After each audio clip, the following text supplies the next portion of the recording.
હું પંડ્યા આરતી આપ જોઈ રહ્યા છો સ્પાર્ક ટુડે ન્યૂઝ। આજરોજ 1 મે એટલે કે ગુજરાતનો સ્થાપના દિવસ। આજરોજ જ્યારે ગુજરાતનો સ્થાપના દિવસ છે ત્યારે વોર્ડ વિઝાર્ડ ફાઉન્ડેશન વડોદરામાં સર્વધર્મ કારકિર્દી વિકાસ એકેડમીનું ઉદ્ઘાટન કરવામાં આવ્યું।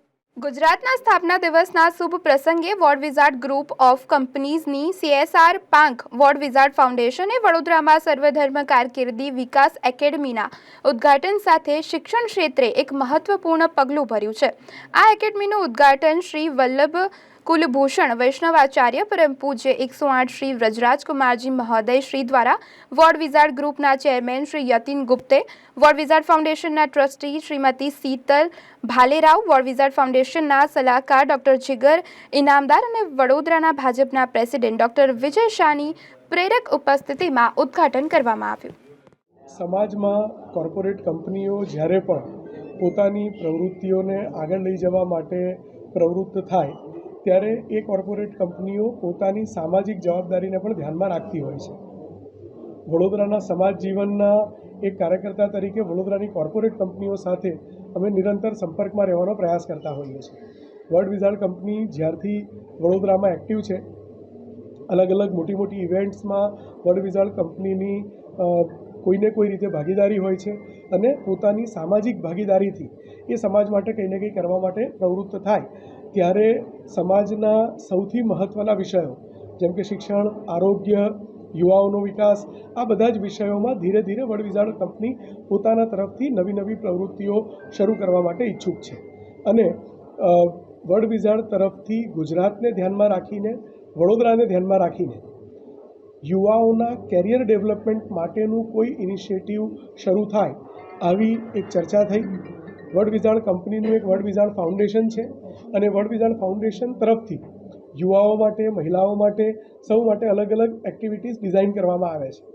એ વખતે કંપનીના સાથે જોડાયેલા જે હિતેચ્છુઓ છે સૌએ કંપનીમાં એક પ્રપોઝલ આપ્યું કે ગુજરાતમાં, વડોદરામાં UPSC માટે, સિવિલ સર્વિસ માટે જાગૃતિનો અભાવ છે, જાગૃતિ ઓછી છે, અપિયર થનારા લોકો ઓછા છે।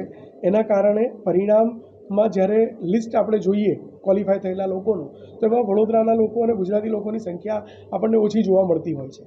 આ માઇન્ડસેટને ડેવલપ કરવા માટે એક એવી વ્યવસ્થા ઊભી થાય અને વડોદરામાં જ થાય, પણ દિલ્હી જાઓ તો દિલ્હીમાં અમાનવીય પરિસ્થિતિમાં રહેવું પડે એવી સ્થિતિ હોય, ફીસ એટલી બધી મોંઘી હોય કે સામાન્ય ઘરના વિદ્યાર્થીઓને એ પરવડે નહીં અને વર્લ્ડ વિઝાર્ડ કંપની તરફથી કંપનીના શ્રી યતિનભાઈ ગુપ્તે એમના તરફથી એવો સંકલ્પ જાહેર કર્યો કે આ સમગ્ર વ્યવસ્થા કંપની પોતાના તરફથી ઊભી કરશે અને આ નિમિત્તે વિદ્યાર્થીઓ પાસેથી એક પણ પૈસો લેવામાં ન આવે।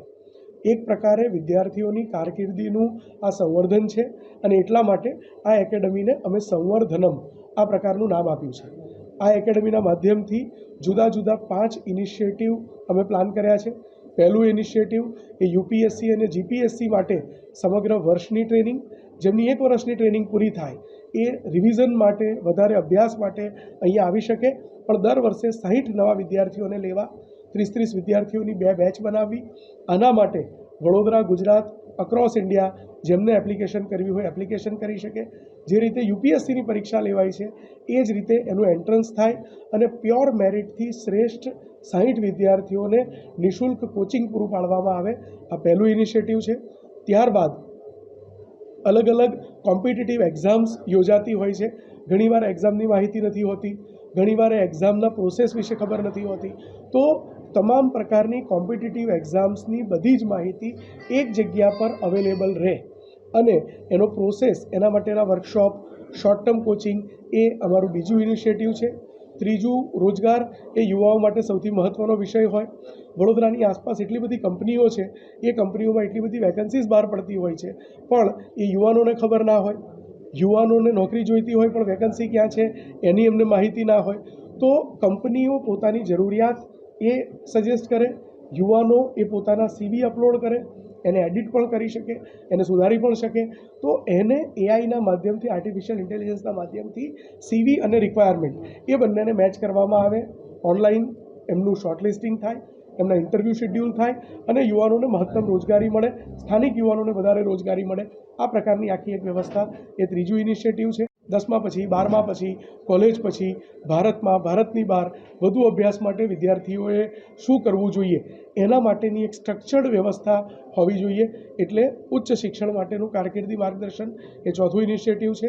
અને સરકાર દ્વારા, અલગ અલગ ઓર્ગેનાઇઝેશન દ્વારા, પ્રાઇવેટ ટ્રસ્ટ દ્વારા, કંપનીઓ દ્વારા, વ્યક્તિગત રીતે ઘણા લોકો દ્વારા એટલી બધી સ્કોલરશિપ આપવા માટેની એમની વિલિંગનેસ હોય છે, પણ એની માહિતી પબ્લિક ડોમેનમાં એક જગ્યા પર અવેલેબલ નથી હોતી. આ સંજોગોમાં આપણે એ માહિતીને એક જગ્યા પર વિદ્યાર્થીઓ માટે અવેલેબલ રાખવાનો પ્રયાસ કરીશું.